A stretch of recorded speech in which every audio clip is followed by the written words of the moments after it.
तुमको देखा तो ये ख्याल आया। सुकेतु सुबह से ही असमंजस की स्थिति में था। बार बार वह फोन उठाता था, फिर नंबर मिलाए बिना ही रख देता था। जब से वह मुग्धा से मिला था उसका यही हाल था। अपनी पत्नी सुहासिनी की मृत्यु के बाद से सुकेतु बहुत उदास रहने लगा था। अभी उसने सुहासिनी के साथ जीवन का सफर शुरू ही किया था कि मृत्यु के क्रूर हाथों ने उसे छीन लिया। जीवन के सफर में वह अकेला रह गया। उसके लिए ये सफर एकदम बेरंग और बोझिल हो गया। वह इस राह पर अकेला चलने लगा। कितना प्रयास किया उसकी मां ने कि वह दोबारा घर बसा ले, पर वह दोबारा जीवन शुरू करने को तैयार नहीं था। सुकेतु प्रारंभ से ही कुछ रिजर्व नेचर का था, किंतु पत्नी की मृत्यु के बाद तो वह और चुप रहने लगा।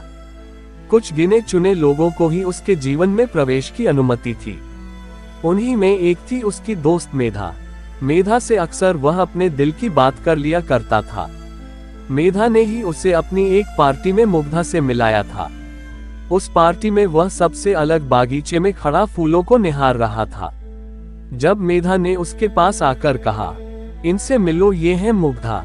सुकेतु ने नजरें उठाकर देखा, हल्के रंग की सलवार कमीज पहने एक सांवली लड़की सामने खड़ी थी। उसकी सादगी उसकी खूबसूरती को और बढ़ा रही थी।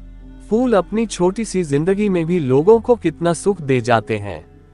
मुझे भी फूल बहुत पसंद हैं, मुग्धा ने मुस्कुराते हुए कहा। उसकी ये बात सुकेतु को बहुत अच्छी लगी। दोनों बागीचे में बैठकर बातें करने लगे।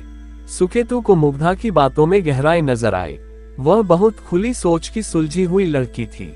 वह उससे पहली बार मिला था, पर उसके साथ बहुत सहज महसूस कर रहा था। मुग्धा के व्यक्तित्व में एक ठहराव था। वह एक कंपनी में लीगल एडवाइजर के पद पर काम कर रही थी। चलते समय मुग्धा ने उसे अपना नंबर भी दिया। घर आकर वह मुग्धा के बारे में ही सोचता रहा। सुहासिनी के जाने के बाद पहली बार उसे ऐसा लगा जैसे उसके जीवन में किसी की जरूरत है। उसकी और मुग्धा की एक बार फोन पर बात हुई।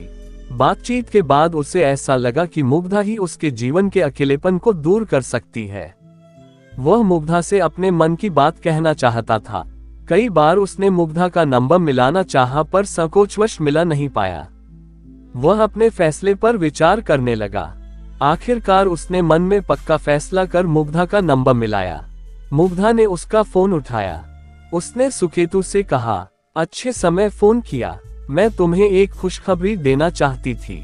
आज दोपहर मेरी एंगेजमेंट हो गई है। एंगेजमेंट मेरे शहर में थी, इसलिए किसी को बुला नहीं पाए।